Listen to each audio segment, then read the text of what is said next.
Good morning from Pipers'Persuasion again, and we're through in the kingdom of Fife. Wonderful place, the sun's shining, the spring's arrived, and it's, what day is this? Tuesday, the 29th of March 2011.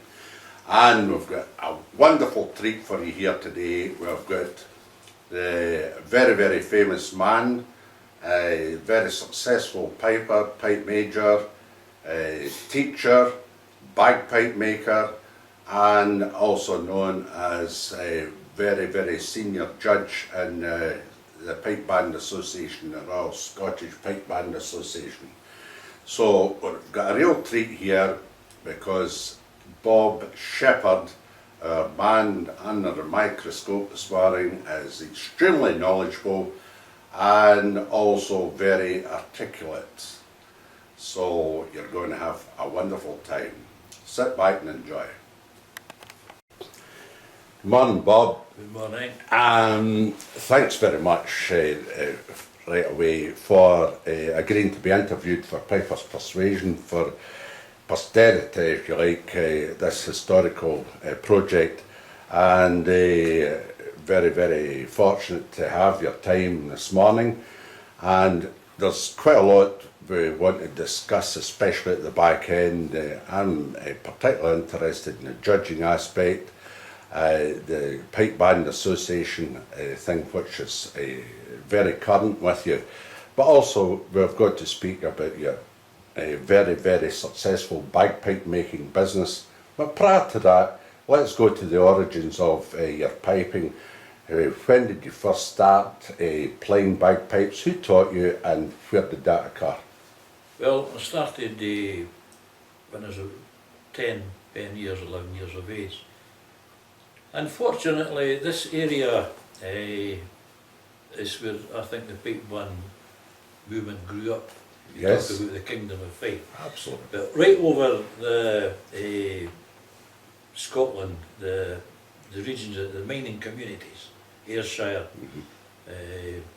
Lanarkshire, Fife, the Lothians, all these pits of coal mines had a pipe band, or they supported a pipe band and a brass band. So all the villages around here had a pipe band and or a brass band, sometimes both. And the miners actually contributed And to the miners paid 1 pence every week from their wages, which helped to sponsor and promote. I think it was the miners' culture, very socialistic, where they wanted the education and the benefits for their families. So I owe that, what I've got to the miners and the 1 pence a week that they contributed. So I started away with a juvenile band called Lahore, right? with Hugh McPherson. That would be 1940-49. So what kind of guy was Hugh McPherson? Hugh McPherson was a dedicated man. He was a miner, and let me tell you what actually happened at the practices, or how we practiced. Yeah. On a Tuesday, I'm going to start with Tuesday, I'll leave it Monday for a start on Tuesday. On Tuesday, we had to go to 4 Gary Street in Lochgelly. That's where he stayed with his mother and his sister and brother. And we all turned up there, laddies, and we got a chanter lesson. On the Wednesday evening, we had to go to where the bands practiced, and that time we had a senior band, the Lahore and District Pipe Band. Yes. And that was a Wednesday, and that was that took place in what was known as the Bug Hut. It was a British Legion hall that was a bit dilapidated, and it was the pipe band and the use of it. Thursday night, back to 4 Gary Street, practice chanter. Friday, back to the Bug Hut, the band practice. Saturday, well, summertime, of course, we had galas these days were almost every other week, competition Saturday. And on a Sunday, at the Bug Hut again, and I left Monday out. Now, Shug McPherson also taught at that time the Lochgelly Ladies Pipe Band. Now, they were quite famous. Of course they were, aye. There were just a few ladies bands in these days. Aye. So Shug taught them on a Monday in the Lochgelly Town Hall. And if they thought you were falling behind, you had to go to that practice as well. So that was virtually every week. So from him, I think I was taught not just the technique, finger technique, etc., but discipline. Most certainly discipline. Yes. And then things moved on. I then moved to Dundonald Pipe Band. I won't go into that. That was, I think, a parents' thing, you know. And my father at that time, he drove with Alexander's bus company, and the pipe major, Bob Mackay, he was the mechanic there, so I finished up with Dundonald Pipe Band. And that's Dundonald Fife. Yes. It's distinct from Dundonald there, sir. Exactly, aye. Aye. And again, a colliery, a pipe band. Yeah.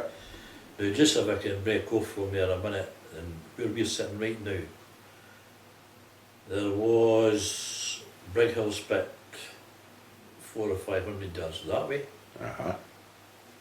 400 or 500 yards that way. It was Bohill Pipe Band. They had won the World Championship, the first Yes. one in 1947. Mm-hmm. And then across Story Fields that way was Dundonald. And then you had Kinglassie. And if you go across the fields that direction, you had Glen Craig. And you had the Mary Pit at Lahore. So all these pits had pipe bands. That's amazing, yeah. So you had Lahore, Glen Craig, Yeah. Kelty again, just across a wee bit again, Again, famous. Cowdenbeath, the Lochgelly Ladies, Yeah. Bohill, Mm-hmm. Dundonald, Yeah. Kinglassie, Aye. all within 5-6 mile radius of where you're sitting right It's now, amazing. you see. Yeah. And then further afield you had the Michael, Methil Hill Pipe Band, Aye. and whatever. So I think the whole organisation, the RSPBA, which in those days was the Scottish Pipe Band Association, Yes. that was formed in 1930. Okay. The Fife branch for the pipe bands was formed in 1927. So it was very strong. Very, very strong. Mm-hmm. So what then happened was obviously they got together and come together and formed the association. And then of course much later in 1980 it became the Royal Scottish Pipe Band Association. Yes. But it's been drifting a wee bit. Aye, but no, that's nobody's ever explained to us in this series the origin of the Pipe Band Association. That goes a long way towards I that. think in actual fact it's very, very important because again, Killach Colliery, you know, Ayrshire where you belong yourself, Yes. and the Lothians, Humperson, Newton Grange, Yeah. and all these were the bands when I was a laddie. Aye. And but of course you had the BB bands. The BB movement was strong as well, Yes. but primarily I think it was colliery pipe bands. Of course it was. And I've got a few old programmes, and it was interesting to note that 1947 when Bohill won the World Pipe Band Championship, another wee interesting story coming. Chris Sutherland was the pipe major, and he actually lived in a street called Kearsbray, and yours truly lives in Kearsbray. And he won the World Pipe Band Championship in 1947. 30 years later, from the same street, a few doors up the road, I won it 1977 Aye, with Dizer. with Dizer. Aye. So it's drifting a wee bit again.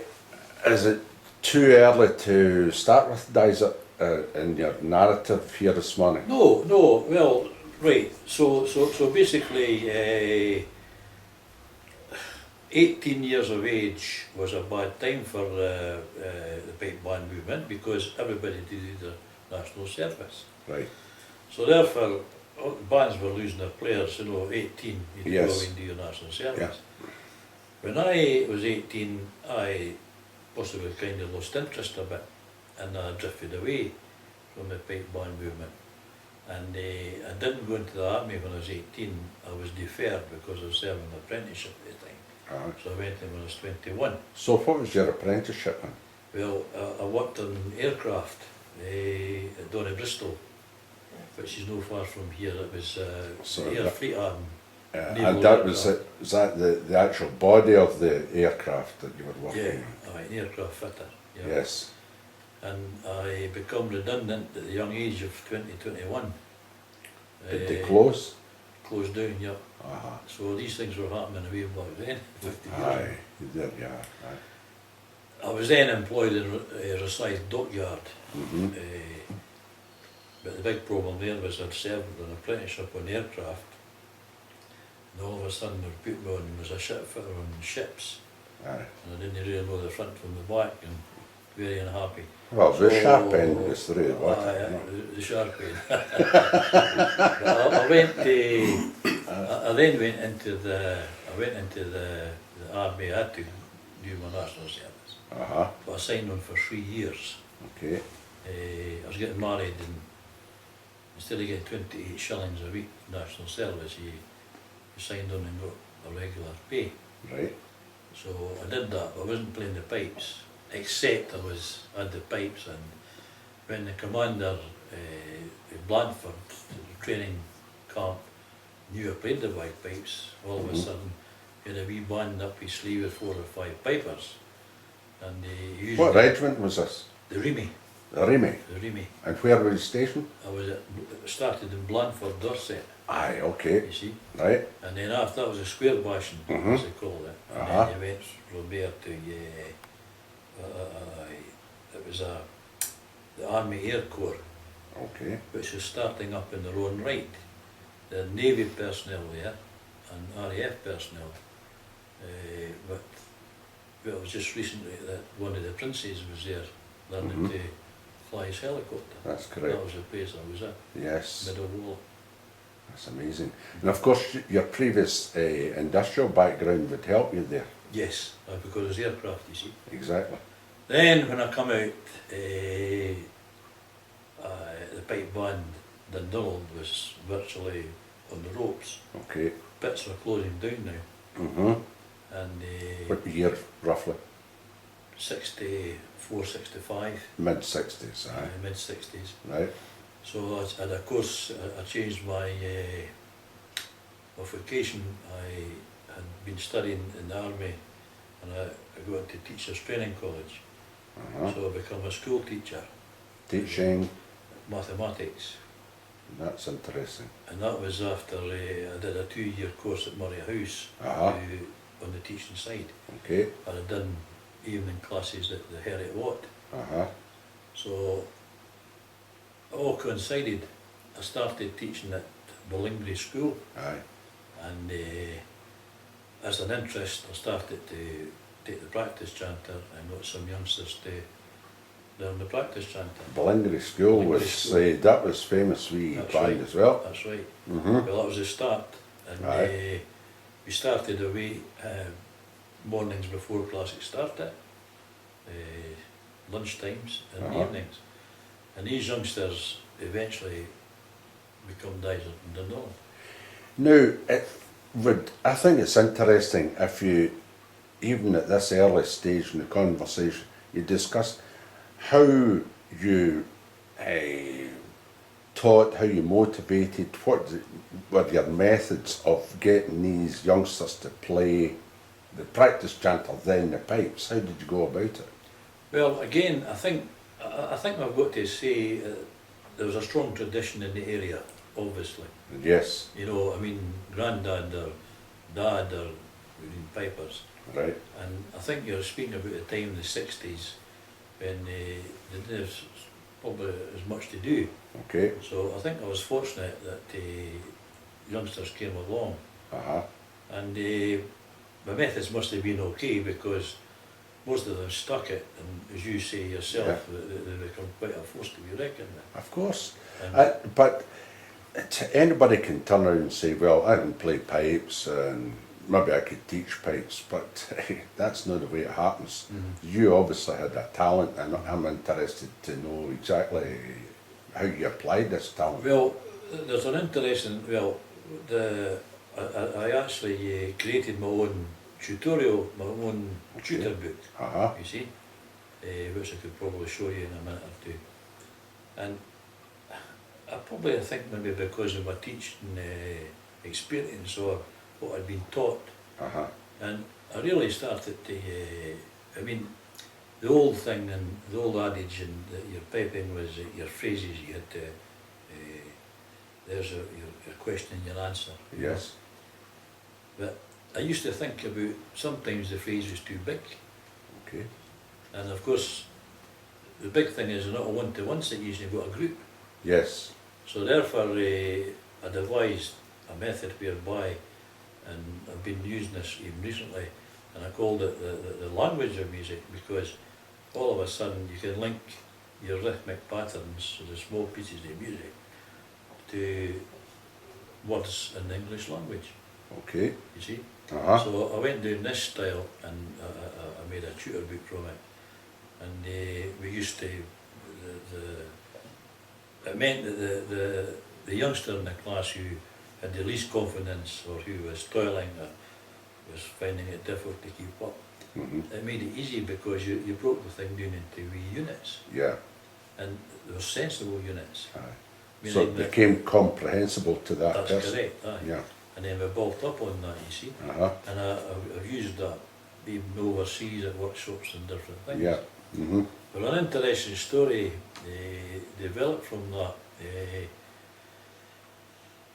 Two, maybe boasting a wee bit here, but the second pipe major I had at Dundonald was Bob Mackay. hadn't mentioned that. He was a mechanic at the bus garage, and his had a family, and his son landed up down in England somewhere. And many years ago, I met the son. The father of Bob had died by this time. And young Jim, as I call him at that time, I met him, and he said, "I've got an interesting story to tell you." He says, I was in his firm or something, staying at his hotel, and he says, "I heard somebody next door in the hotel playing a practice chanter." So he says, I couldn't resist it. He says, I chucked at the door. And he says, "It's this American guy." And he says, "I just hope you don't think I'm nosy." He says, "But I heard you playing the practice chanter there." He says, "My father was a pipe major," and da-da-da-da-da-da, you see. And the guy says, "Well," he says, "that's funny, you see, you're from Fife." He says, "Because there was a certain guy named Bob Shepherd who used to take us as for a workshop. And he says, I used his method." You see? And Jim says, "Well, my dad taught Bob Shepherd, you see. And he taught me this method," but it just shows you how small the world is. Of course it is. But the other interesting thing that came out from that tutor book was that, I don't know, 15, 20 years ago, quite a while ago, I got a call from a major, I think was it Proctor, Powell, Major Powell, the British Army. And he was the librarian who kept all books and things in the army. Yeah. And the letter was apologetic, and asked if we could speak to him, and he then phoned up. And seemingly the Pakistani army had written to him in the British army and said, Yes. "Can you give us all a copy of all the tutor books for piping?" Okay. You see. And he says, so I did that. And he says that was a whole lot. So I'll not be commercial here and mention all the books, but you can. I know. Yes. He sent them all. So anyway, the Pakistani army contingent had chose mine and went ahead and printed it. Okay. And I've actually got that. I can show you that. That's it's smashing. printed in Urdu. You see. Did they do it in Urdu? That's I'll great. show you this later.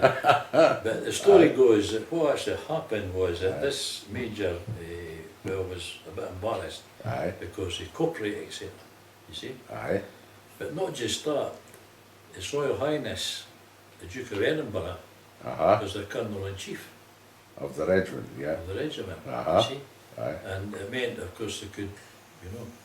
And my answer was, look, this is, I don't mind this, is I got a copy of it. Aye.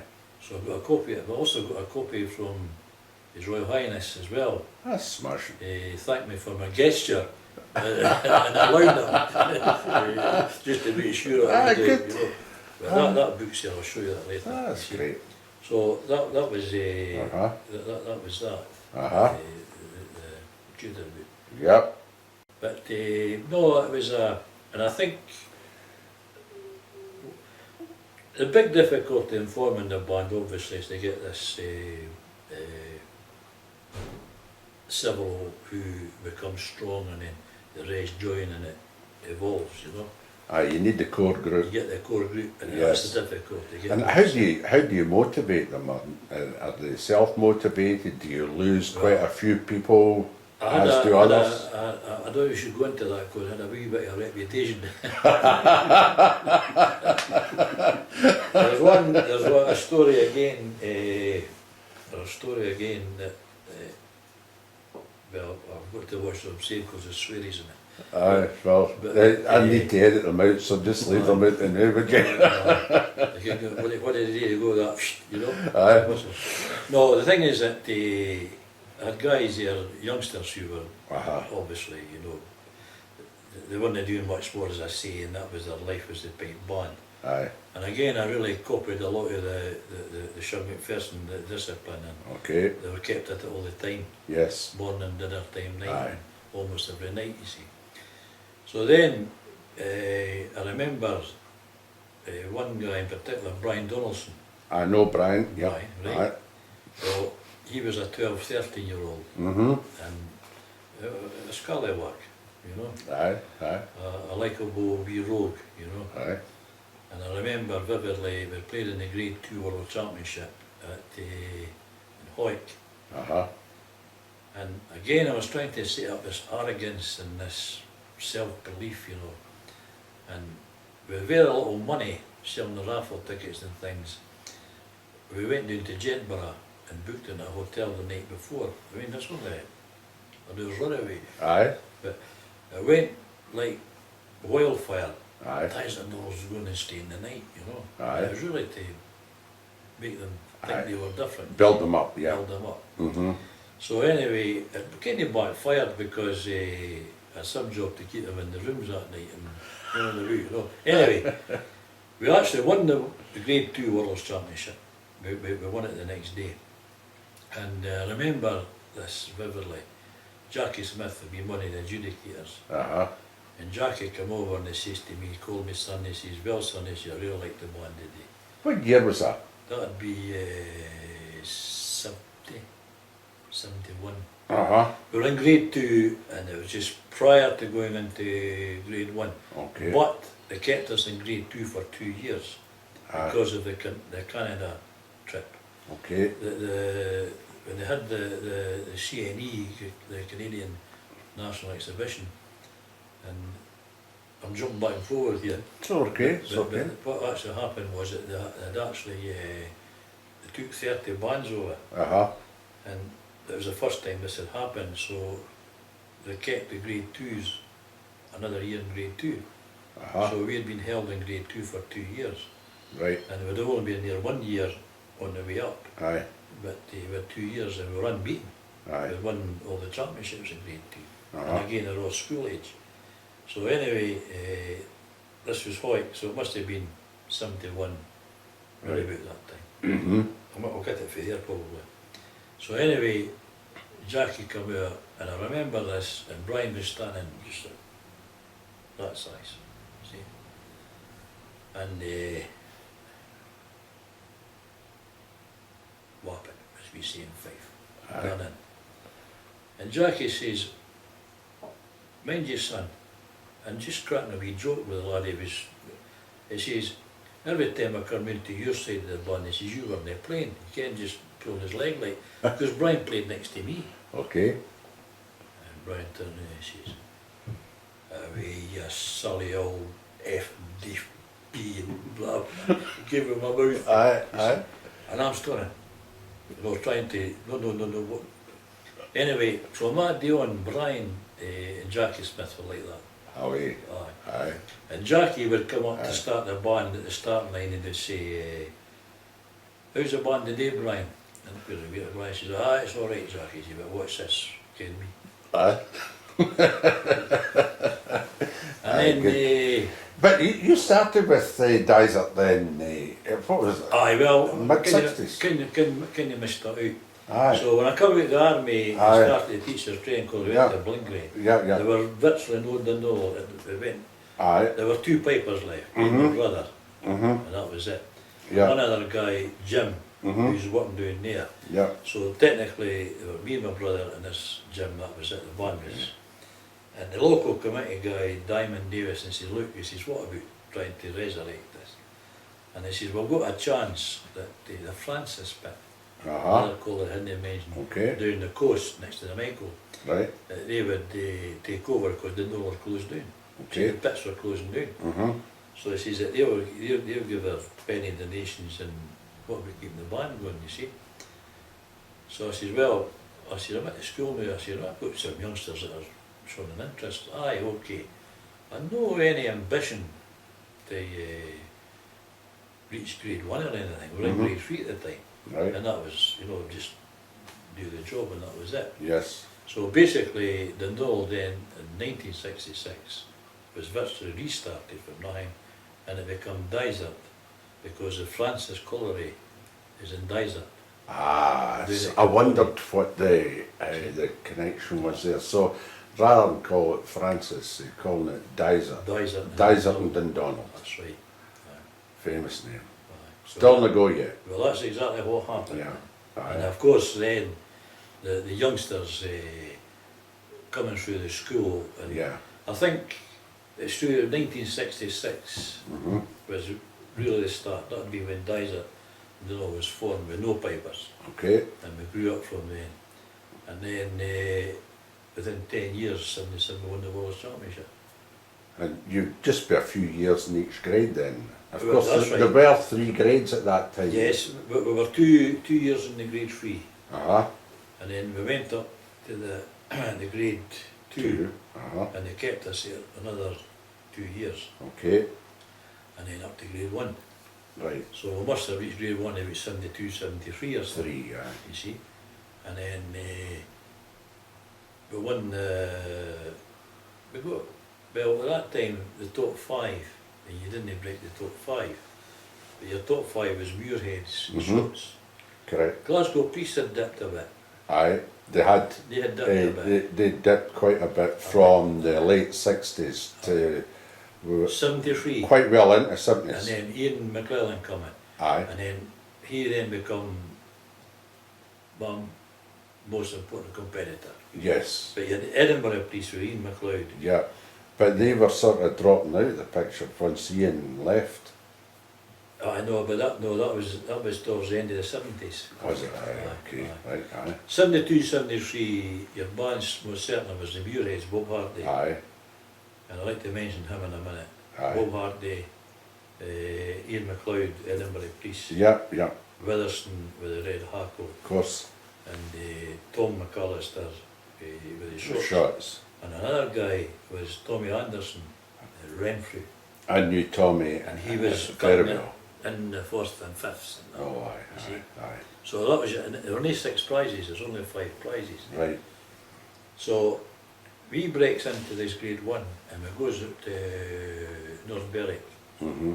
And of course you didn't get prizes in grade 1, you got for grade 2, that's it. Aye. You see?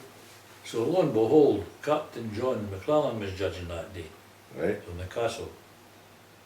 And he became one of our favourite judges, like. Aye.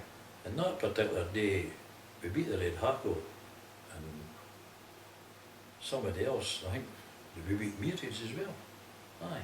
Uh-huh. We got second, and it was unbelievable. And we said, well, a bunch of laddies, how they just up for grade 2.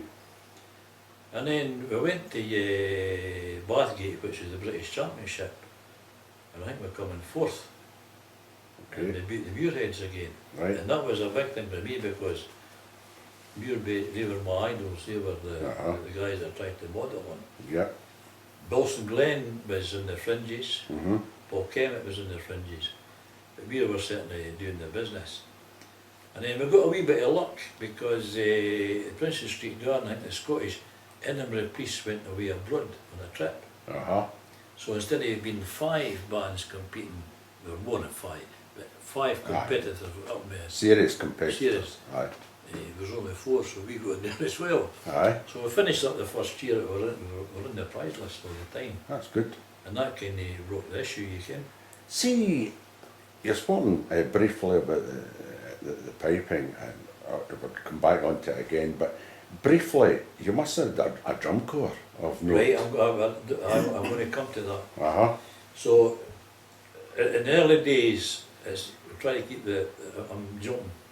It's okay. When we started coming up the grades, right, Uh-huh.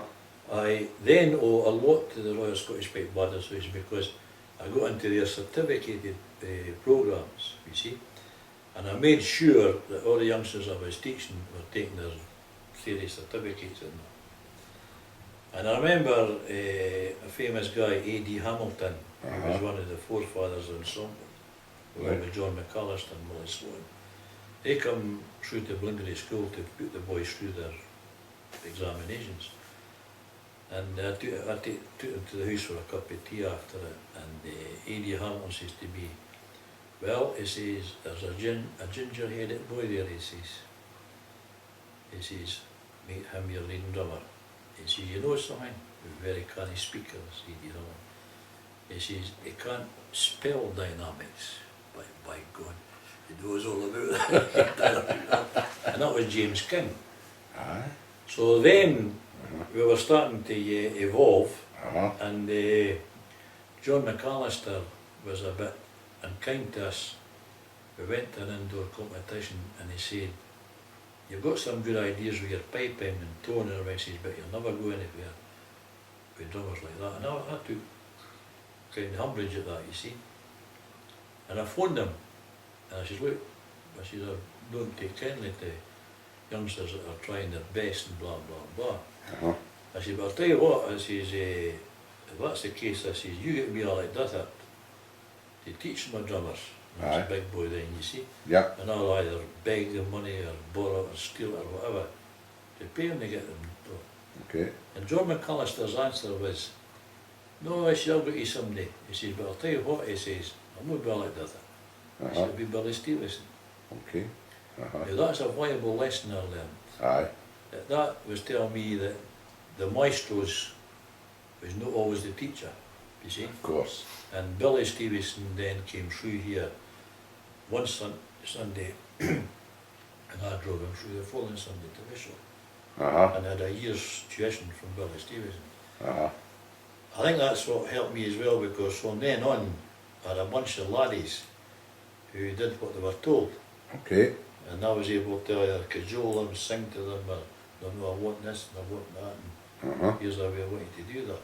Good. And I think we evolved as a band that did have expression and ensemble at an early time when it was in its infancy. Just for the viewers here, we moved from the 60s where it was all MSR. When did they start playing medley? 1970. So were you were more or less medley as well as MSR? Well, actually, there's a story behind that as well, and it's A.D. Hamilton, John McAllister and Willie Sloan were the fathers behind the medley and ensemble. Okay. Now what actually happened 1969-ish, late 60s, the RSPB brought in, well, the Scottish Big Band then, it wasn't RSP until later. They brought ensemble and introduced ensemble. Right. And they brought in outside agencies, meaning, if I could remember some names, Tom, Shivas, and there was people who had no piping or drumming discipline. There's a chap with an orchestral background come in as well, isn't it? Well, that's him. Tom, Shivas, they brought these guys in, Right. you see, and they lasted 1 year, Aye. and they were thrown out because the results were not as expected Aye. with the top bands. Aye. So See? the top bands didn't fancy the result. No. No, it wasn't going to get them, you see. So therefore, ensembles were thrown out, Aye. and it was rolled back about a year. John McAllister, Eddie Hamilton, Willie Sloan resigned, and then the Pipe Band Association, we formed a sort of college board. Okay. And I was involved then, I got brought into it, Aye. but I was pro ensemble. Uh-huh. So then it come back in again, and then of course, I don't know, to this day if we're still, I think we're a wee bit to go yet. I don't think it's really, I think our ensemble's still developing per se. Yes. And I think it's because of the technical adjudication that comes from the drumming. Aye. There's no two doubts that our drumming and the pipe band movement is very sophisticated and technical. Yes. And it's, some of us are pushing that for the drum corps to be more musical and less technical. I think there's a feeling there about that the two corps are going their separate ways rather than playing as a complete unit, and they're not paying enough attention to one another. That's right. And but how do you bring this about? Well, we're trying. Aye. We're running professional development classes. We were about to start another ensemble course, and myself and Alistair were doing a powerful lot of work, and to try and, but when people are set in their own ways. But one of the drawbacks is that we've grown up with the drumming prize. Mm-hmm. That means that the pipe band competition, there's a prize awarded to the best drum corps. And there's not a prize awarded to the best pipe corps, not really. I think It's a funny thing. to that. be fair, way back many years ago, to try and bring the drumming technique up, that would be introduced. Yes. But now it's out of place because our drummers are technically minded, and there's really The standard has come up, but we still get back to this problem of getting everybody to play together. I used a quote or two quotes from Evelyn Glennie, and she'd been at the World Pipe Band Championship a couple of years ago and she wrote a few quotes. And one of the things was that she said that she can't believe the technical standard of the pipe band drum corps, and it's really got more and more technical. Saying in other words, come on, what about the musical side of things? Yes. And of course, I think that's, remember, I got my success at the time because of using the drum corps to evaluate my music. In other words, I'd create a points of arrival, get my drum corps, say, look, I want you to get me from there to there. And then he clutter that. Okay. Sample and get me there, you see. Aye. And that's So when you make points of arrival, is that on a beat or a beginning of a phrase? But it could be off the, it could be, you see, technically, drum corps, coming back to this 2 bars phrase we're talking about, and you get tunes like the Highland Wind, dum-pa-dee-dee, dum-da-da-da-da-dee-dum, and it becomes a straight line. Okay. And the drum corps, whereas the drum corps did, dum-pa-dee-dee-dum, and go to the third pulse and create something. Yeah. You see? And so spade playing pipe bands is really toiling, as I say, but again, because they get this first beat, second beat, third beat and fourth beat, and they say strong beat, major beat. That's nonsense. There's no such a thing as strong beat, major beat. Okay. But people argue with that. There'll be Of course. people saying, you know, because that's Fair what they that. thought. Yeah. But to me, it's nonsense because when you look at the structure of the music, it doesn't always lend itself to be strong beat, major beat. Yeah. And then trying to teach this space. Too much of a generalisation, really. That's right. That's correct. You see? And I'm going to interrupt you just for a second here, because I want to bring this. I'm very, very interested in mathematics and music. How much is this mathematical background impinging in your music when you're talking about this? I don't think mathematically, I don't think it's answer. I think it's analytically. Okay. You analyse. Uh-huh. And again, I did mention, I like to talk about Muirheads, for example. Absolutely. I thought Bob Hardy was God.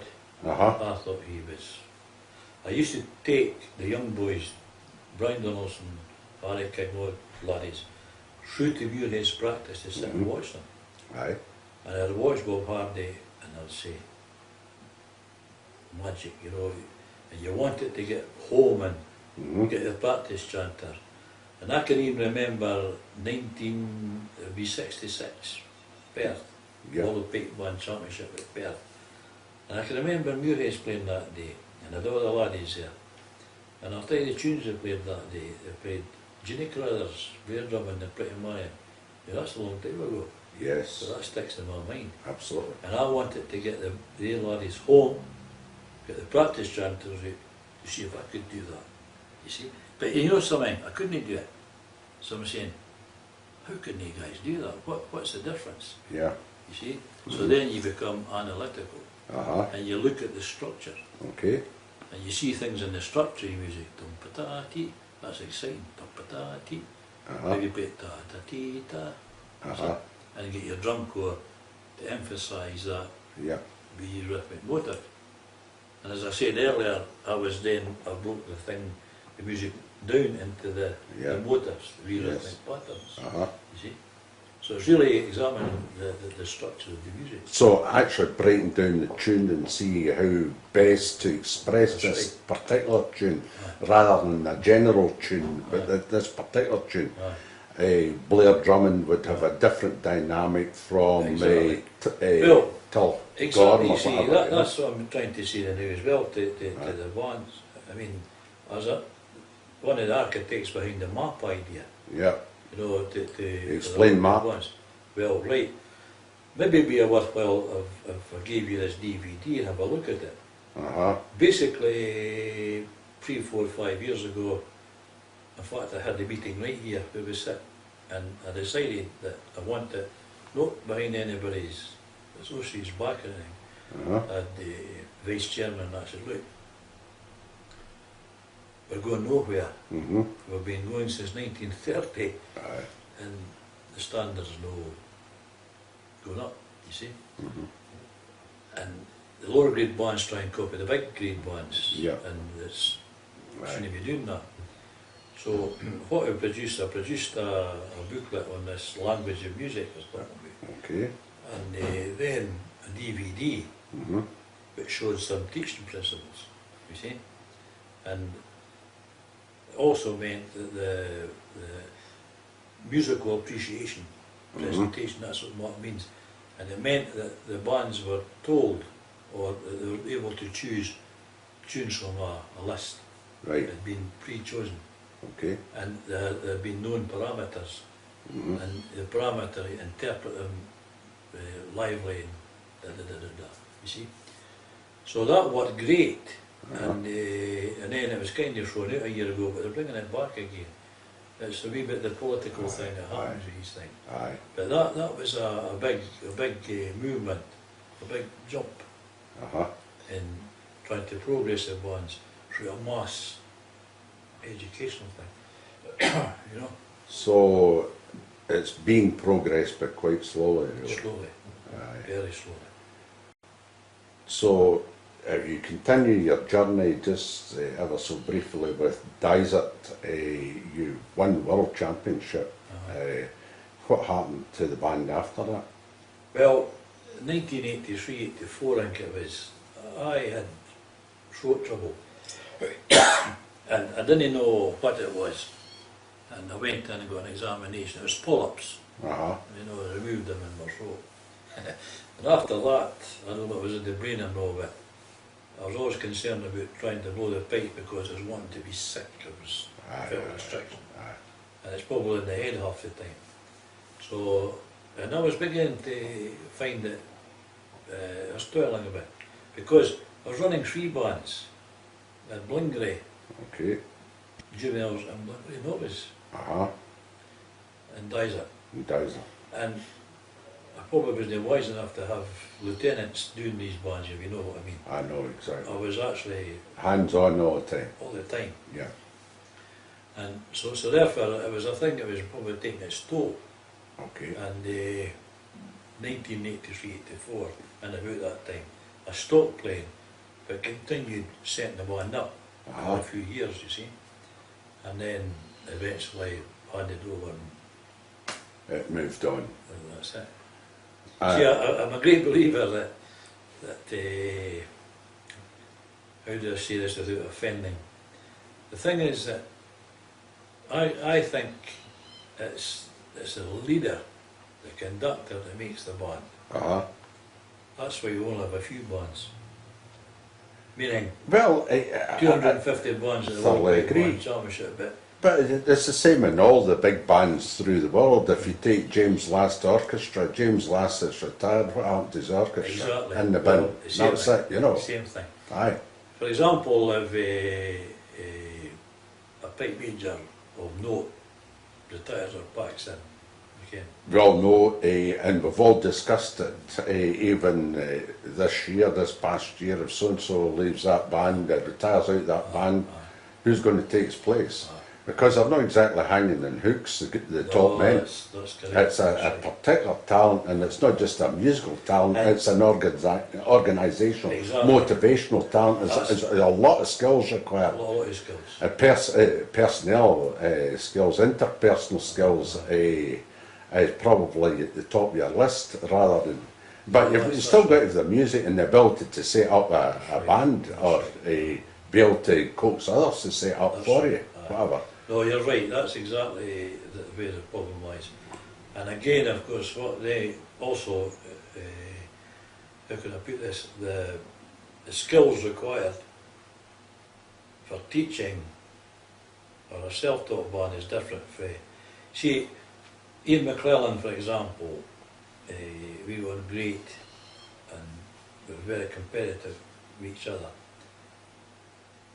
And I think my skills is different from Ian's, meaning Uh-huh. that, and the same with other pipe majors, they've got the skill of taking top players and Correct. molding them and making them work. Yeah. I don't think I could do that. He I gets need players. 90% players and adds the other 10% on and moulds them in. Aye, aye, But whereas you started from scratch aye. and They were they took them right through. Aye. Uh, So with and- my players, and I could say and do aye. what I want and mold, you know what I mean? But you didn't, they weren't making any mistakes in your eyes because you taught them right from scratch That's how, right, how that's to right. express a big G grace note or That's right. whatever, you know, That's and exactly hold the right. chanter properly. That's right. Whereas other folk, they turn up your band, the blood That's right. sticks too long and they can't stand properly because they've not been That's taught. right. No, that's exactly. They can't blow a pipe because they've not been taught. You obviously taught them how to blow a bagpipe. How did you do that, incidentally? Well, again, it's like trial and error. I mean, it's like teaching from the blackboard a bit of chalk. Aye, You've got to be prepared to go down different routes aye. to get what you're trying, the point you're trying to go over. And all of a sudden, let me tell you one story, and this will probably answer the question. I remember a lot of years ago playing at Markin's Games, and a few minutes before I was due to go into grade 1, my bag burst. Okay. Sheepskin bag. I said, right. And I had my right hand man, Cheek. All great pipe majors got a right hand man. If I can say I'm a great pipe major. Okay, I'm fine, aye, no bother with that. So anyway, Who's this chap? that's another story. Let me tell you. I'll tell you. Great. I'll tell you a funny about that one. So Cheek, get me pipes. Get me one of the juvenile players. You see. And he nipped across and he got this set of pipes of one of the juvenile pipers. What want your pipes? Da da da da da da. You see. So he come and what I did was all play the same chanters. Took my pipe chanter right out and shoved it in so it must can Okay. to chanter, you see. Aye. And I was going on the park. Gets on, and jeez, what the, put my pipes up, and they must have got the smallest laddie in the Aye. juvenile's pipes, you Aye. see, Aye. and the blow pipes about that length. Well, I had never been so comfortable, Aye. so I learned something. Aye. I Of said, course. wait a minute, Aye. I said, oh, learned something that today. Aye. So I immediately started to look at the length of the blowpipe. Of course. Now, everybody talks about short blowpipes, and I'm not going to say it was me, but you know, I was the guy who started to talk about this.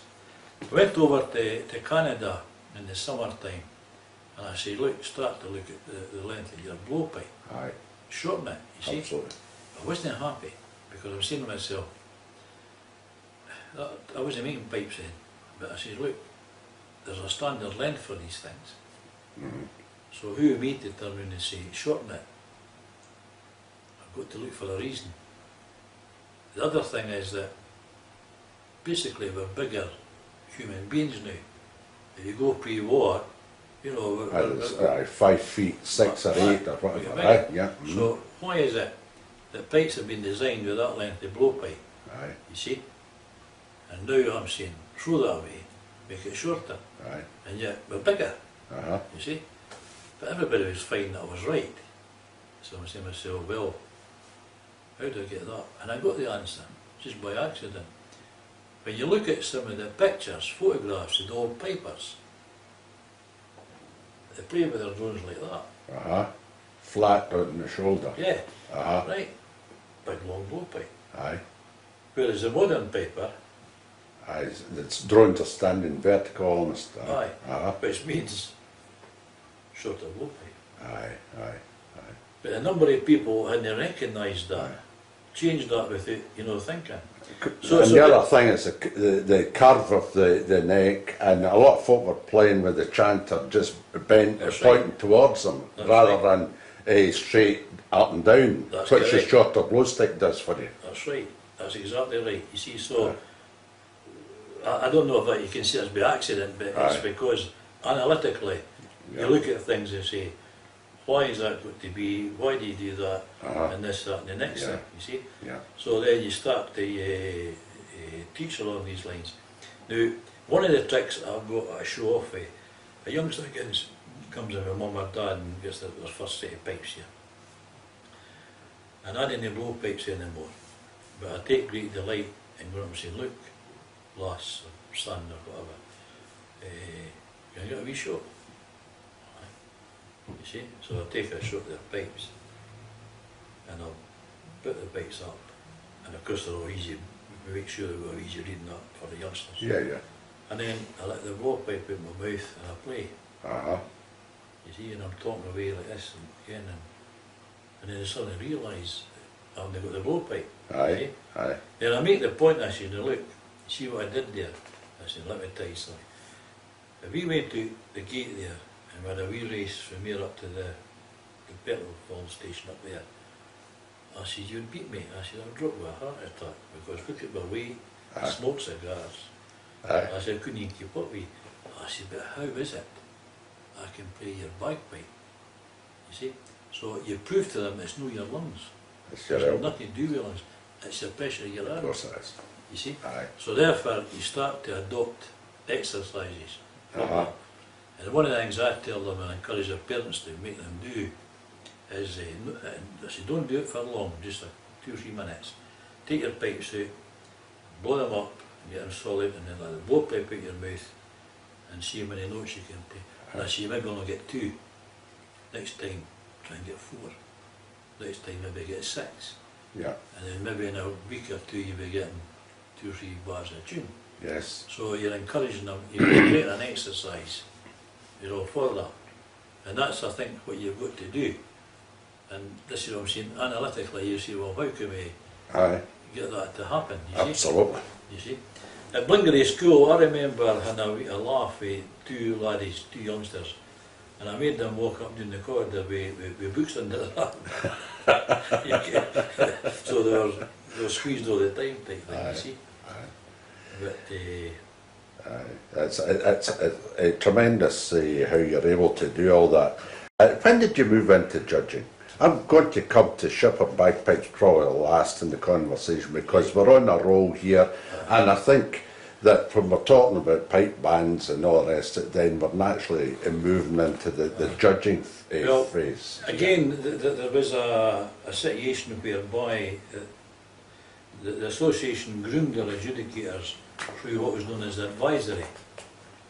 Now, the pipe band association, the pipe band was just changed to directors now because they're a limited company by guarantee or something. Okay. But anyway, the RSPB was made up from branches, Right. different areas, Mm-hmm. and each of these branches had what was known as a national council rep, who represented the area as they're the governors, if you like, association. Mm-hmm. Now on the technical side, they had what was known as advisory. So that tended to be the top pipe major and lead drummer Yeah. for the different branches. Mm-hmm. So if you had a grade 1 band, obviously you're there at top or whatever, the branch would invite you to represent them at advisory level in the association. Uh-huh. And then they split that and made it a college board, which I was on the college board as well. But what they did do was they encouraged the advisory members to adjudicate. So therefore you're broken into it, as it were. Yeah. So you might have a competition, a branch competition, Aberdeen or Ayrshire or wherever, and they would ask boys who's on the advisory. You see, so they would be asked, invited to go and do a bit of adjudication. Okay. So then it evolved that they were being broken into it. Then when it become official, they'll get what is known as dummy runs, Uh-huh. and their sheets checked to see if they were capable of doing it. Mm-hmm. You see? And there's another true story coming from a local guy here who's long since dead, a famous pipe major, Jimmy Hurd. Yeah. You see? Mm-hmm. His grandson is Jimmy Banks, who was pipe major of Scots Guards. Yes. That's his granddad I'm talking about. Aye. Okay. In fact, I had a photo of him as well a wee while ago, didn't he? What I did with it. Aye. But the story goes, Jimmy was going over to Ireland Aye. in the early days to adjudicate, you see, to judge. Yes. And the Irish says to him, look Jimmy, your results are okay, but the bands are starting to complain about you. How's that? And Jimmy says, well, what do you mean like? He says, well, your results are okay, but it's your critique sheets, you say, very good, not so good, fairly good, quite good, you see. And Jimmy's reply was, I'll cut the swear word out, Jimmy's reply was, look, get me across here to adjudicate these, not to effing educate these. So, this is what evolved. There's a wee bit got to be not just adjudicating, but also trying to educate as well. Aye.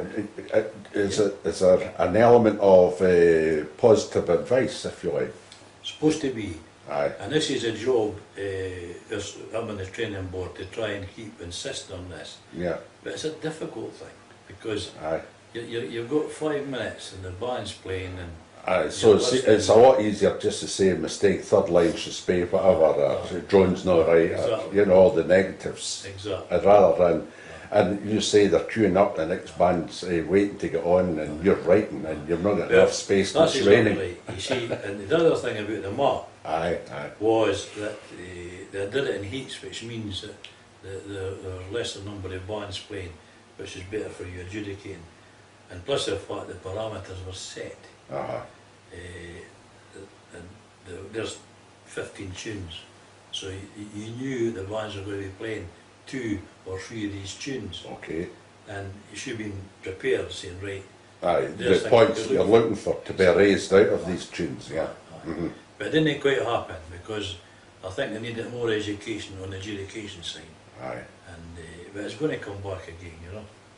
Of course, it's getting people to attend Pipe Band Association meetings to be educated, if you Well, like, that's as pipe right. majors, to go along there and That's right. listen to the arguments and be prepared to No, take on That's right. the suggestions or whatever. And you know, it is a voluntary Yeah, organisation to a of course certain it is, extent, you know. and it is a hobby, and albeit it's like shankless football's life and death sort of No, thing, that's a bit right though, But- that's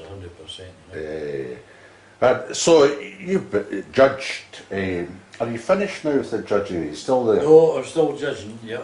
And as I say, Right. well, for example, this year, since Christmas, New Year, myself and Alistair Rain, we've had 6 classes that we've conducted, because all adjudicators have got a mandatory obligation to turn up for these things.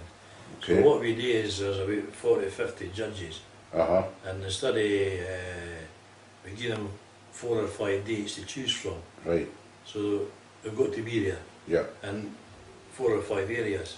So we've been at 6 because of the drum majors one added on to that. You know. So your personal emphasis, if you're standing in the field, you're Bob Shepherd, you're judging grade 1 or whatever, what is it you're looking for? Is it the band performance? Is it the pipe corps performance?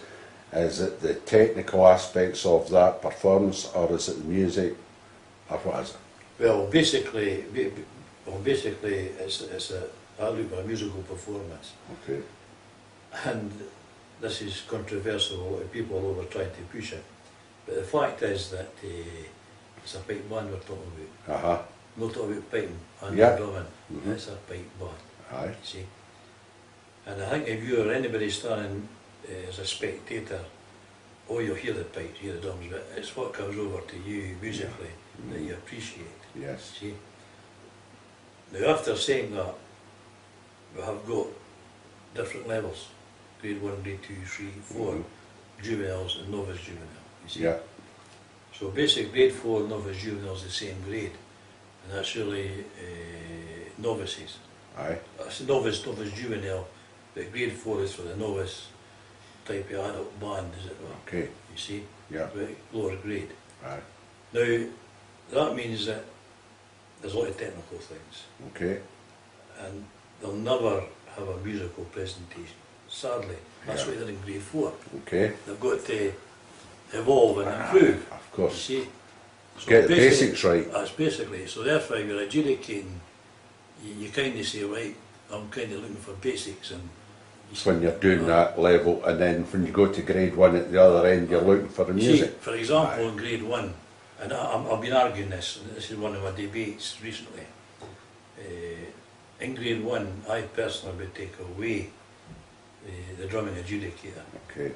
eradicate them, and I'd make either 2, 3, 4, any adjudicator I want, but all on the musical sense. Pipe band Pipe 1 adjudicators. adjudicators. Aye. See, and at the end of the day, Would have the pipers have the skills to listen to the drumming? Would the drummers have the skills to listen to Well- the pipe? I suppose that's the argument, isn't it? that's the argument. But there again, I honestly think that's what we should be going along that route. Yeah. And if you become an ensemble adjudicator, basically that's what you should be doing anyway. Yes, of Now course. the interesting thing is, we're about I've been heavily involved in that, present a pipe band studies, Yes.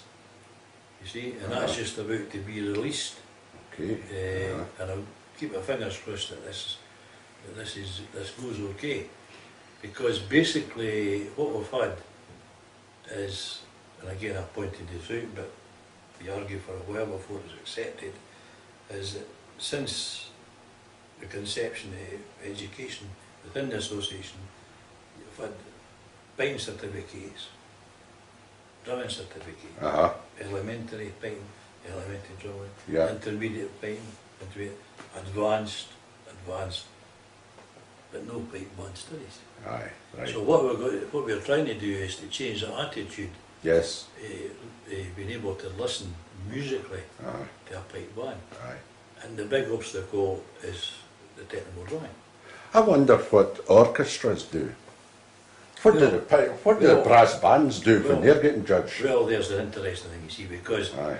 when we had again, like in any democratic organisation, there's always resistance. Of course. See? Different ideas. Aye. Who's that shepherd? What? I mean, did he think he knows everything? Aye. And it should be this. And that's what happens, that's what it evolves.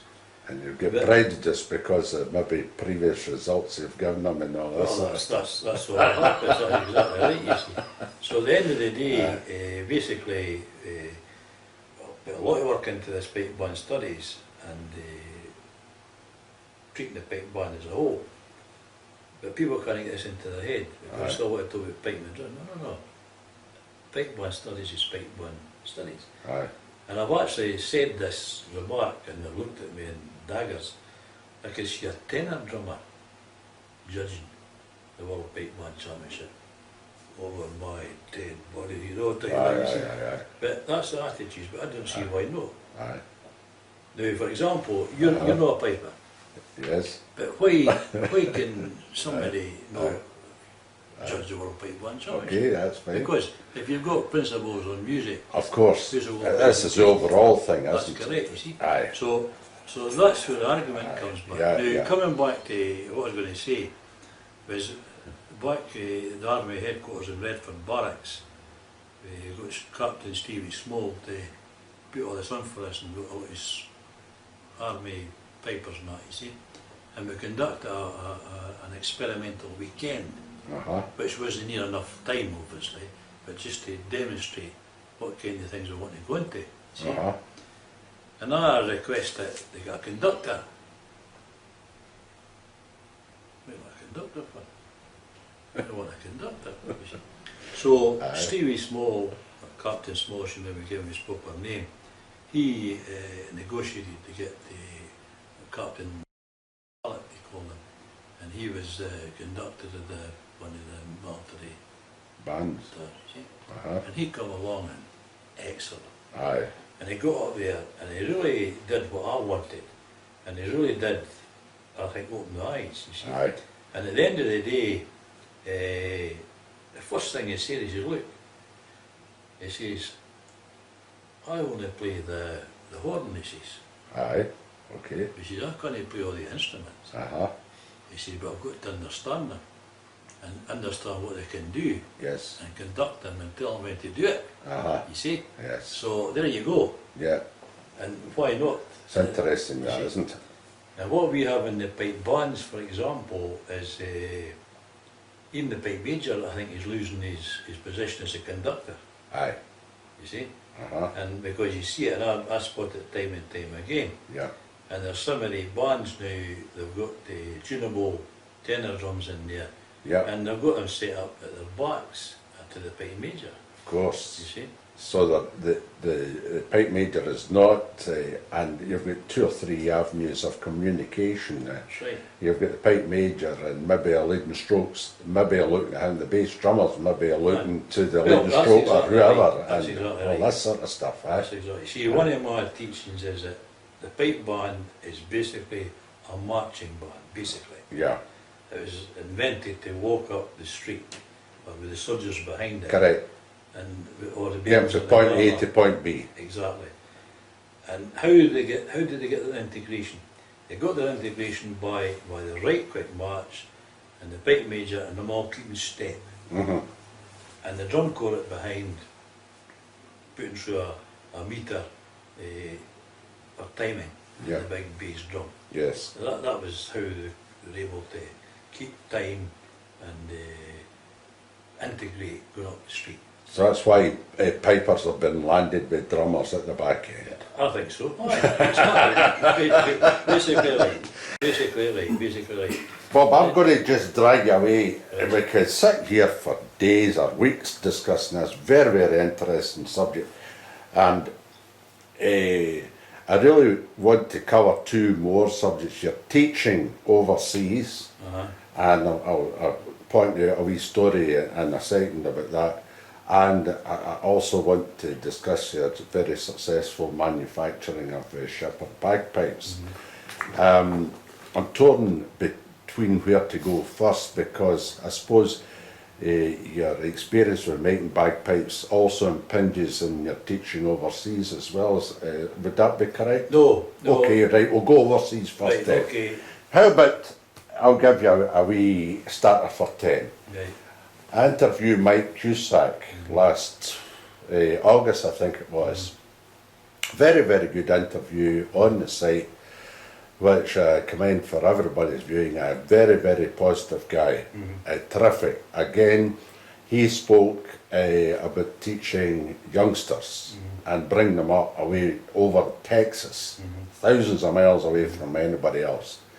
He was fortunate in his teaching input, this, that and the next thing. Then he told me at one point in the interview, in 1995, he says, I hit a brick wall. He said, I'd done everything that I knew in my experience, my knowledge, he says, but I'd hit a brick wall. I really was at a stage I couldn't take matters much further with the band. He says, then I met Bob Shepherd. He says, they gave me a new lease of life. So you obviously have been across there, you get in the front door of these places, Texas or wherever you go. How do you attack the problem? Well, that's nice about this here.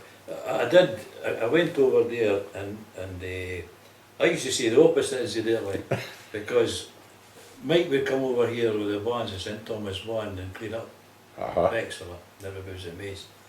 And I was so proud that I had a wee input there. And so did another guy, Bertie Barr, who passed away just a couple of years ago. And I used to say that I went over there, Mike used to take me over there June time, and I said it was great. Best job I ever got, because Mike Cusack did all the work. He had done all the work during the winter. Aye. You know, done the teaching. And I'll tell you what I was doing, it was like the conductor. Aye. I was going across here and I had 20 youngsters who could play. Aye. And I didn't have to show them how to play or anything. I was able to say, no, I want you to do that. See that wee rhythmic pattern, I want you to do that now, come on, you see? Aye. And that's how that thing evolved. Aye. Mike did the teaching. Aye. He had them. He had the basics covered. He had the basics covered. Yeah. And all I had to do is to walk in there Yeah. and look at the thing musically. Aye. And Bertie Barr was the kind of guy who, typical Bertie would do exactly what you want him to do. Aye. You know? And the one thing that I used to, my system, I talk about breaking things down, you see, and there was a class like that, and Mike would occasionally come in and sit down and join in, you see, and I had this system whereby that was getting the discipline and getting the wee motives in, you see, and then I'd get the band going automatically, see, they would play something, and no stop, and start, without any words of command. I'm not talking about starting a tune, I'm talking about within the phrases of the tune, you see. And you've really got to be paying attention, you've got to be disciplined. Right. So the story goes that they were sitting there, you see, this New Mexican guy, every time the band stopped, there maybe be a dum-dee-da-dee-dee-da, da-dee-dee-dee-da, that was the tune. Aye, okay. They would do that without any words of command for you, they're told where it was, and that taught them integration and playing together and whatever. So dum-dee-da-dee-dee-da, rap. When they be continuing, that means right back to the beginning. Okay. That was just talking about the discipline, right back to the beginning, you see.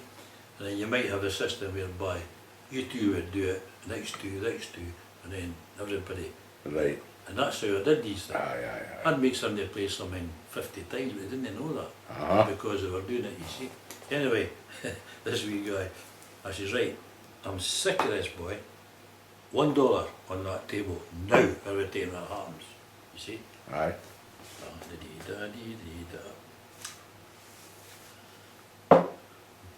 Dollar, okay. Aye. So, within about an hour, the dollars will keep up like. So the wee boy comes up, and he says, "Gee, Mr. Shepherd," he says, I've no more dollars left. I said, well, I'll tell you, son. I said, you know Mr. Kuzak's desk up there? Yes. I said, you go up there and get a piece of paper and a pencil. So he goes up, gets a piece of paper and a pencil. I just write down, IOU. And then Mike come in and he sat down. And of course, he would do the same mistake. They're all looking at me, right, dollar down there. To make you see yourself, you know. So it's done in that kind of way. Just a wee bit of fun. And but they're good laddies. What a treat that was.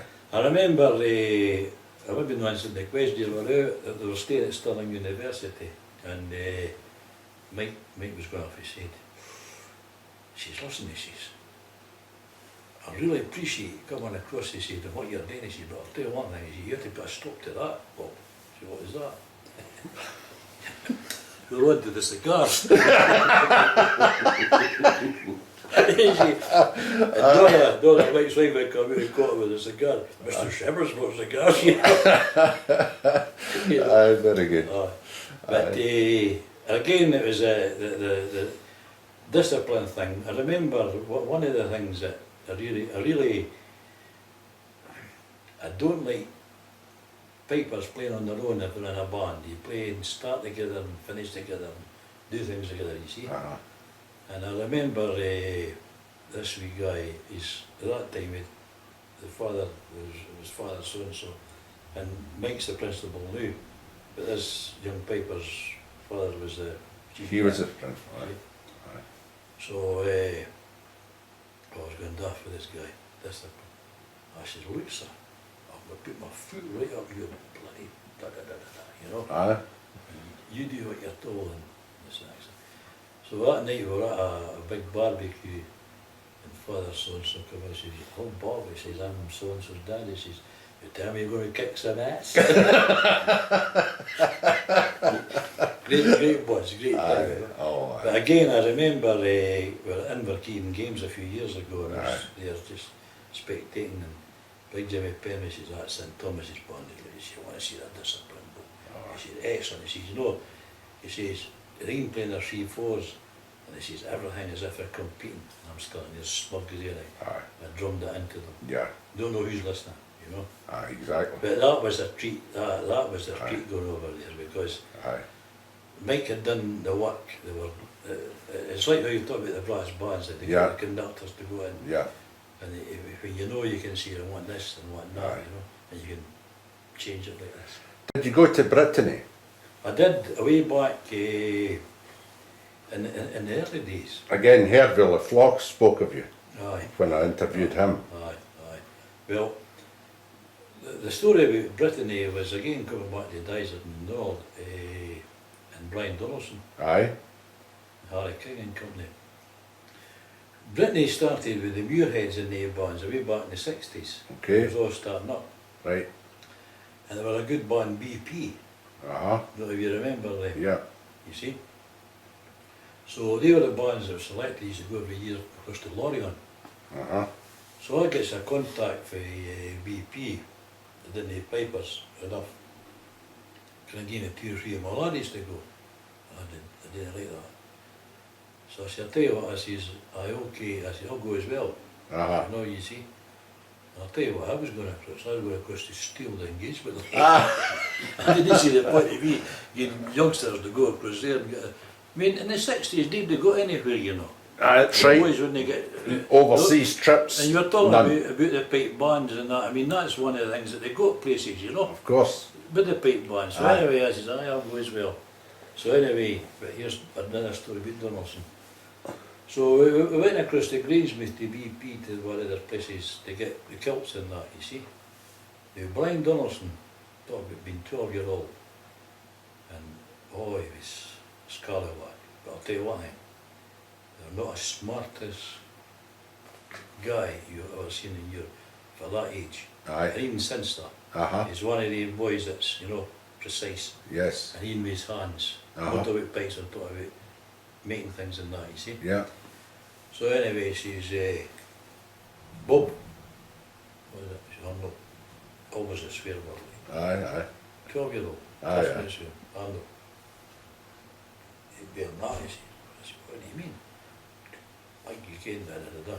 And what I had done was, it was all #1 uniforms in the 80s, but going across to Loria, they were playing with kilts and a sort of khaki shirt thing, you see. Ah, right, aye. So anyway, I said, oh, take it and get it wrapped round you. I said, it's no airborne, it's the game, Mhm. da da da, you know. Aye.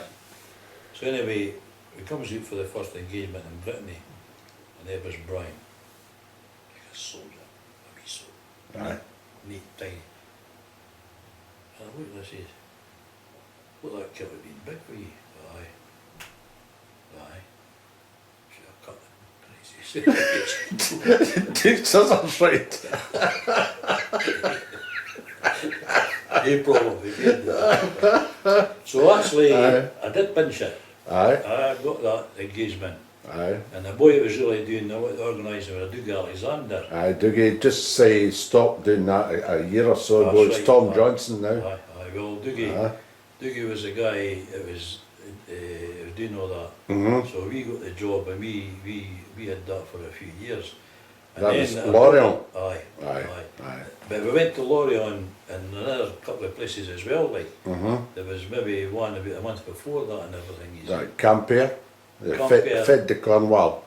Campier. Aye, Uh-huh. aye. Mhm. So that would be in the early 70s, Yeah. you see. Mm-hmm. And then started to coincide with the Worlds, Yeah. and things then started to drift away. Yes, that's right. But certainly we were well in there at one time. Aye, aye. Aye. Vale Bathel went across Aye. once as well. And Aye. 2 or 3 bands. I remember even meeting the great Ali McLeod Aye, in football, because Ayr United was across, aye, and an entertainment like. aye. At that time, George McLean, Mike Jesse McLean, he played with the Rangers. I remember, aye. He was there, and of course the Pipe band and the football team would be going together. Aye. And Arlie McLeod, and I got well with him. Uh-huh. And he would say, come on, Sepp, we'll go out and inspect the pitch, you know, this time. And it was just camaraderie. Aye, Okay? aye. And the other wee boy, mine, he got electrocuted. Doyle. Was it Aye. Doyle? Uh-huh. Remember him? Aye, Wee football player. aye. So, we're going together in the days. Mhm. Good. Okay. So, did you find that the standard would, how was it in Brittany at that time? Well, again, to me, I was fascinated. In fact, I got one somewhere with a bomb bag, Uh-huh, you see, and you were going up the street, and that gave me a musical sensibility, the whole thing as well. yes, But they're always trying to latch onto what we were doing. yes. Very, very interested in Hervé, Jacques Pensée, he came across and studied with the Browns, Aye. Peeber. Aye. Erwin Ropa, big fan of the scene as well. Aye. Aye. Well, it was a good time, like, without a doubt. And then, because you were winning a few championships and whatever, you're then starting to get invitations to go. Do engagements. Aye. Yeah. And things like that. And then you're asked to maybe go and teach. What was the furthest you went with the guys up overseas? Well, that would just be Canada. Aye. Did you go to Russia or anything like that? No, but I missed, my brother went to Russia because, remember I told you the story, I'd left Lahore, I Aye. went to Dundalk, Okay. Lahore, went to Russia, Aye. and I was with Dundalk at that time, Right. and he decided they weren't going. Your brother's name George. for the camera, Aye, you see. George, Aye. yeah. George's a famous man as well. So Aye. he was still with Lahore Juveniles as a wee laddie, Yeah, yeah, yeah, because he's 6 years younger than me. yeah. And Bohal went, Uh-huh. and Lahore, and Yeah. he went to Russia. Right, you started making bagpipes around about the early 80s? Aye, well what happened there was that I was a Hardy man, meaning Hardy chanter. Uh-huh. And as I told you, Bob Hardy was a man I really appreciated. Okay. And I made reeds for him. And then all of a sudden, Sinclair, when I realised that was a better chanter, Uh-huh. see? And it broke my heart to go and tell Bob, I said, look, I'm changing my chanters a bit. I told him I went to Sinclair. So I very much become a Sinclair guy then. Okay.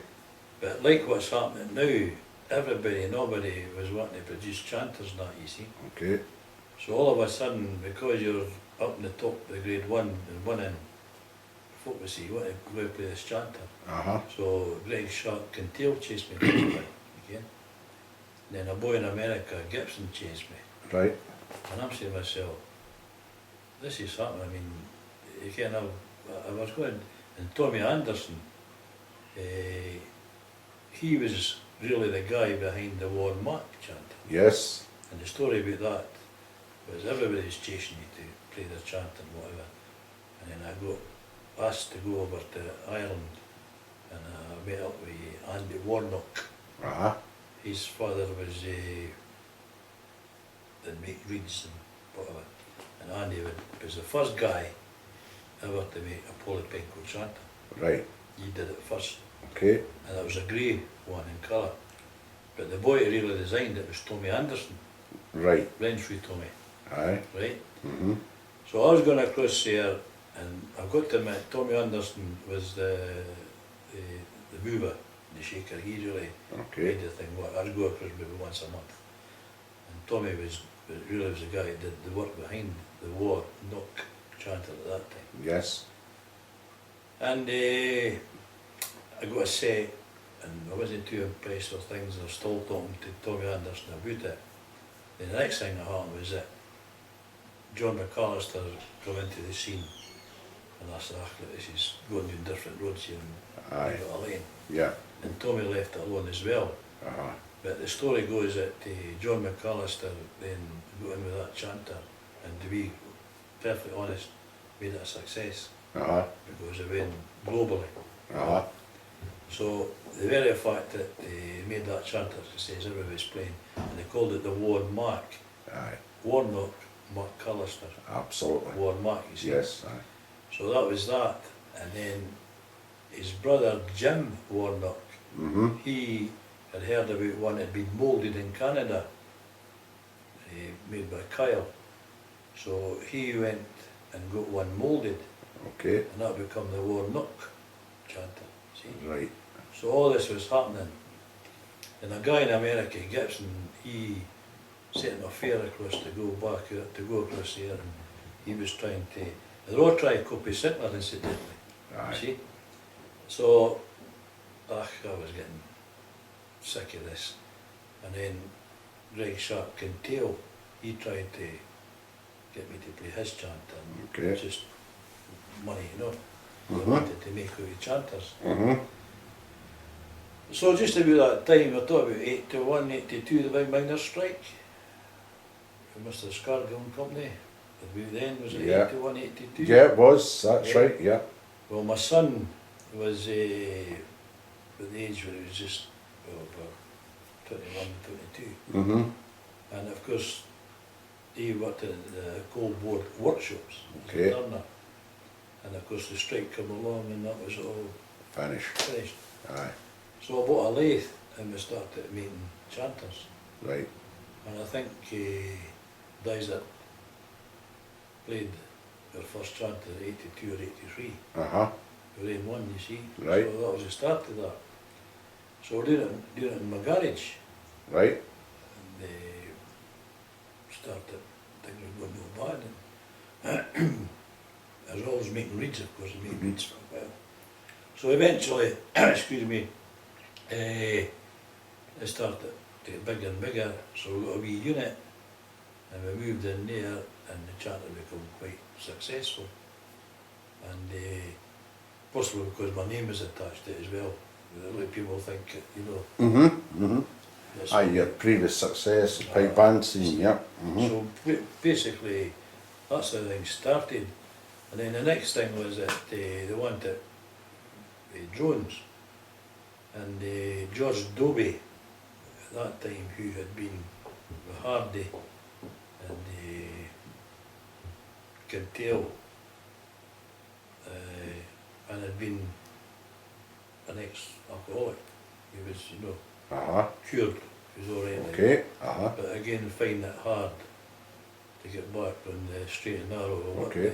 And I got hold of George and got him to make pipes and to teach a couple of guys. Good. And then it all started from there. Aye. So then we moved for a wee place up to here in the 1980s. Aye. And the address here for the camera?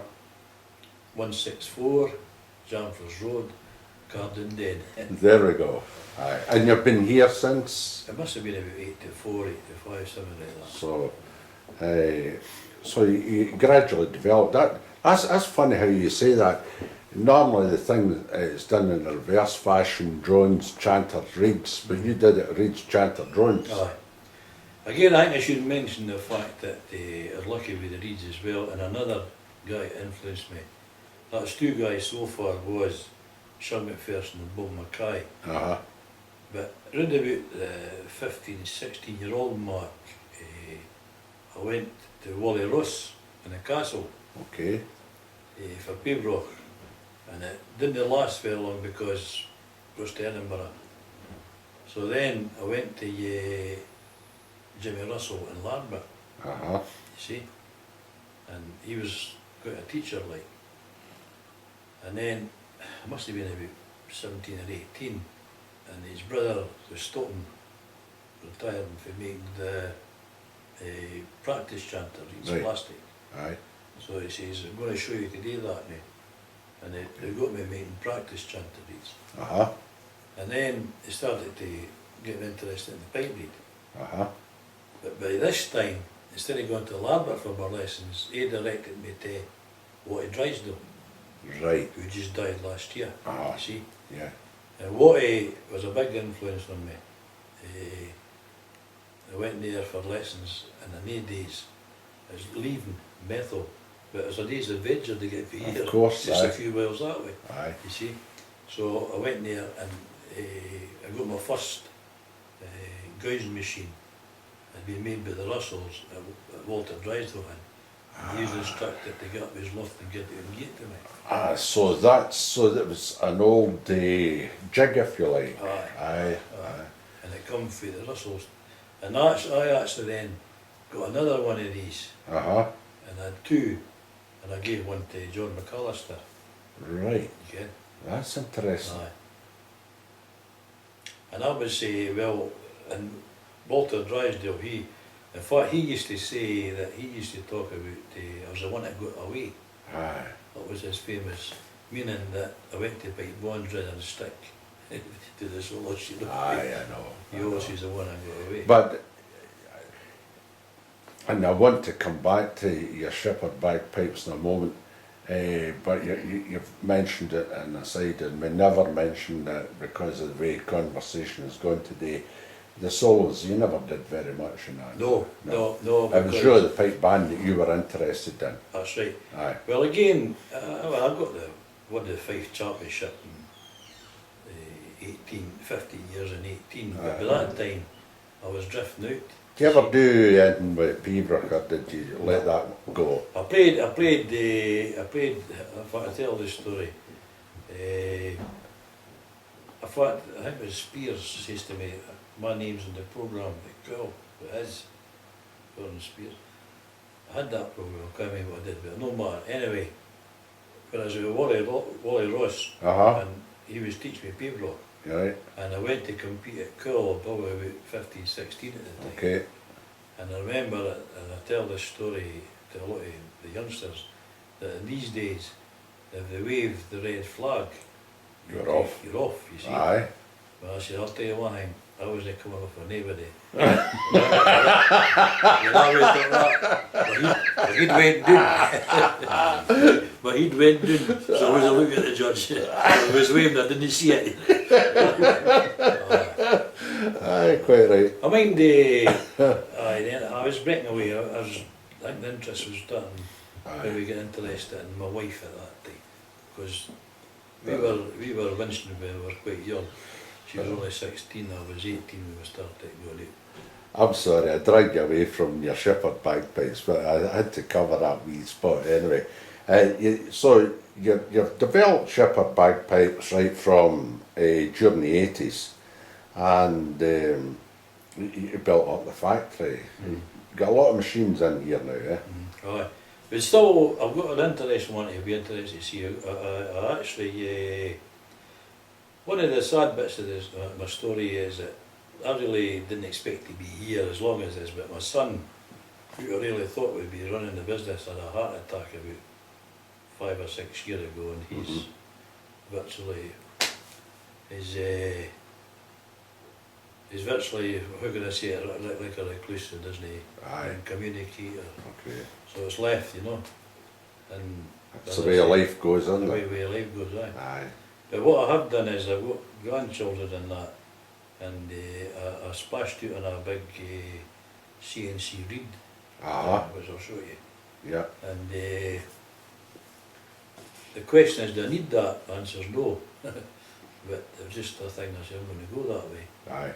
And I'm pleased because I've got a young grandson, 14-year-old, and he comes in here at 3:30 for the school, and he works that to 5 o'clock. Well, who knows, they could jump a generation and, Well, and right. just be sustained from there. And you mentioned, and I'm just going to mention for the viewer, it's a lot easier for the viewer just to go to your website, Shepherd Bagpipe website, where the viewer will be able to see the work that you've done and are doing with your various bits of machinery and all the rest of it, and how you go about manufacturing these instruments.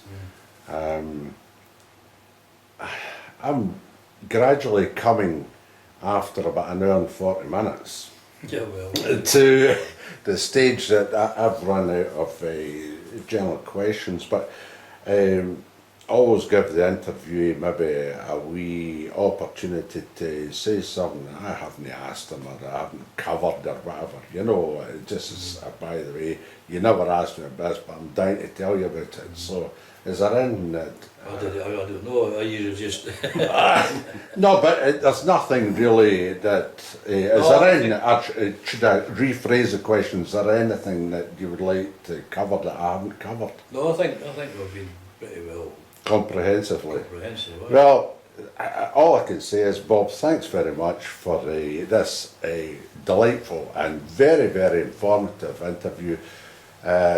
Sometimes we get a historical interview, but I think we've had a very informative interview, really, that if people follow this, they will learn plenty about the Great Highland Bagpipe and how to maybe treat youngsters and how to bring up a pipe band